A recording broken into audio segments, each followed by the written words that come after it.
Asia কাপের সব দল তারা একটি করে ম্যাচ খেলে ফেলেছেন এবং লিগ পর্বের শেষের পথে।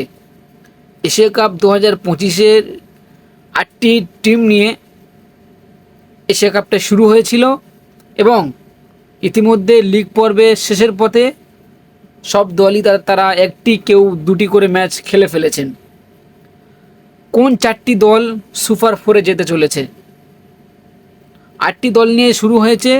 লিগ পর্বে থেকে 4টি দল বাদ যাবে এবং 4টি দল সুপার ফোরে যাবে। সে কোন 4টি দল?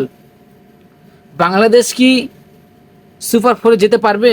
বাংলাদেশ ক্রিকেট ভক্তরা খুবই টেনশনের মধ্যে আছে যে বাংলাদেশ কি লিগ পর্বে থেকে বিদায় নেবে নাকি বাংলাদেশ সুপার ফোরে জায়গা করে নেবে। এই নিয়ে কিন্তু বাংলাদেশের ক্রিকেট ভক্তরা তারা কিন্তু অনেক চিন্তা ভাবনার মধ্যে আছে। ইতিমধ্যে একটি দল সুপার ফোরের জায়গা পাকা করে নিয়েছে, সেটা হচ্ছে আমাদের ভারতীয় দল টিম ইন্ডিয়া সুপার ফোরের জায়গা কনফার্ম করে নিয়েছে। আর কোনো দল কনফার্ম করতে পারেনি। আমরা এই নিয়ে আজকে আলোচনা করব যে কোন 4টি দল তারা সুপার ফোরে যেতে চলেছে। চলুন ভিডিওটি শুরু করা যাক। শুরু করার আগে একটি অনুরোধ, আপনারা যদি আমার চ্যানেলে নতুন হয়ে থাকেন তাহলে অবশ্যই চ্যানেলকে সাবস্ক্রাইব করবেন এবং ভিডিওটি ভালো লাগলে লাইক কমেন্ট শেয়ার করবেন। চলুন ভিডিওটি শুরু করি। প্রথমে এ গ্রুপে ভারত, পাকিস্তান, ওমান এবং ইউএই। ভারত এবং পাকিস্তান তারা কিন্তু দুটো করে ম্যাচ খেলে ফেলেছে। ভারত 2টিতে 2টি জিতে গেছে এবং সুপার ফোরের জায়গা কনফার্ম করে নিয়েছে। পাকিস্তান একটি ম্যাচ জিতেছে এবং একটি ম্যাচ তাদের বাকি আছে, সেটা হচ্ছে ইউএইর বিরুদ্ধে, সংযুক্ত আরব আমিরাতের বিরুদ্ধে ম্যাচটি বাকি আছে এবং ইউএই একটি হেরেছে, ওমানও একটি হেরেছে। আজকে শুরু হবে ইউএই এবং ওমান। এই দুটি দলের মধ্যে যদি ইউএই জিতে যায়, যদি ইউএই আজকে ম্যাচটি জিতে যায় তাহলে কিন্তু পাকিস্তানের অবস্থা খুবই খারাপ হতে চলেছে। পাকিস্তান সুপার ফোরের জায়গাটা অনেক কঠিন হয়ে যাবে। আজকে যদি ইউএই জিতে যায় তাহলে কিন্তু পাকিস্তান এবং ইউএইর মধ্যে খেলা হবে, লিগ পর্বে একটি ম্যাচ বাকি আছে। তখন যদি ইউএই জিতে যায় তাহলে কিন্তু পাকিস্তান ছিটকে যাবে সুপার ফোর থেকে। পাকিস্তানের জন্য এখন সুপার ফোর যাওয়াটা অনেক কঠিন হয়ে গিয়েছে এ গ্রুপ থেকে। ওমান তো যেতে পারবে না। ওমান আজকে যদি ওমান জেতে তাহলে কিন্তু ভারতের সাথে ওমান হেরে যাবে। ভারত আর ওমান পাকিস্তানকে এত বিচ্ছিরিভাবে হারিয়ে দিচ্ছে, আর ওমান তো দূরের কথা, ওমান যেতে পারবে না। কিন্তু ইউএই পাকিস্তানের বিরুদ্ধে আমরা দেখেছিলাম যে ত্রিদেশীয় সিরিজে ইউএই 170-80 করে দিয়েছিল পাকিস্তানের বিরুদ্ধে। এটা জেতার সম্ভাবনা আছে পাকিস্তানের বিরুদ্ধে ইউএইর। এবং ইউএই যদি আজকে জিতে যায় তাহলে কিন্তু পাকিস্তানের বিপক্ষে যে খেলাটা আছে ওই খেলাটা জিতলে কিন্তু পাকিস্তান ছিটকে যাবে সুপার ফোর থেকে।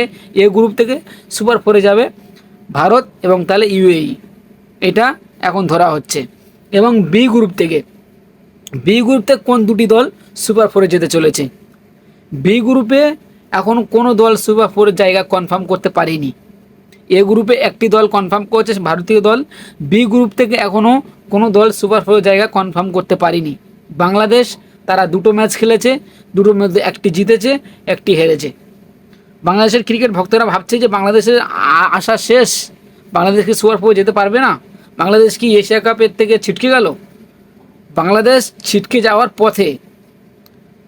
বাংলাদেশ এবং আফগানিস্তানের মধ্যে একটি ম্যাচ, বাংলাদেশের একটি ম্যাচ বাকি আছে। শ্রীলঙ্কার 2টি ম্যাচ, আফগানিস্তানের 2টি ম্যাচ। বাংলাদেশের একটি ম্যাচ এবং হংকংয়ের একটি ম্যাচ বাকি আছে। বাংলাদেশের যে একটি ম্যাচ বাকি আছে, এই একটি ম্যাচ যদি আফগানিস্তানের সাথে যদি জিতে যায়, শুধু জিতলে হবে না, খুবই বাজেভাবে, খুবই খারাপভাবে হারাতে হবে আফগানিস্তানকে। কারণ আফগানিস্তানের রান রেট প্রচুর, আফগানিস্তানের রান রেট।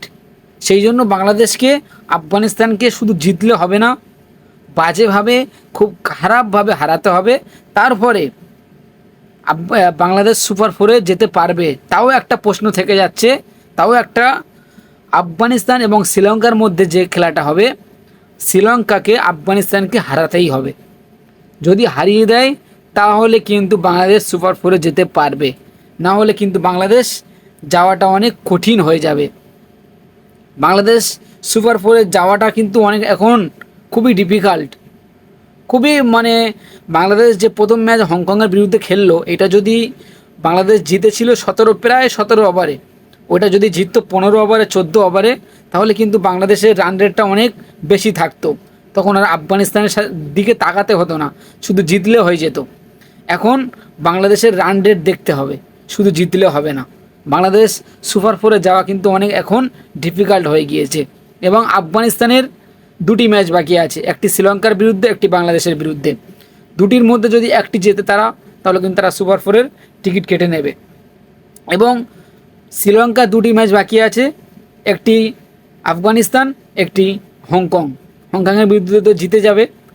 মোটামুটি শ্রীলঙ্কা এবং আফগানিস্তানের বি গ্রুপ থেকে সুপার ফোরে যাওয়াটা বেশি সম্ভাবনা বেশি। বাংলাদেশের সম্ভাবনা অনেকটাই কমে গেছে, তারা দ্বিতীয় ম্যাচ শ্রীলঙ্কাকে না হারাতে পারায়। আপনারা আশা করি বুঝতে পেরেছেন যে বাংলাদেশ সুপার ফোরে যেতে পারবে কি পারবে না। এখন বাংলাদেশ সুপার ফোরে যেতে হলে আফগানিস্তানকে বাজেভাবে হারাতে হবে এবং শ্রীলঙ্কা এবং আফগানিস্তানের ম্যাচের দিকে তাকিয়ে থাকতে হবে। আশা করি আপনারা বুঝতে পেরেছেন যে বাংলাদেশ কোন ম্যাচ জিতলে, কিভাবে জিতলে বাংলাদেশ সুপার ফোরে যেতে পারবে। ভিডিওটি ভালো লাগলে লাইক, কমেন্ট, শেয়ার করবেন।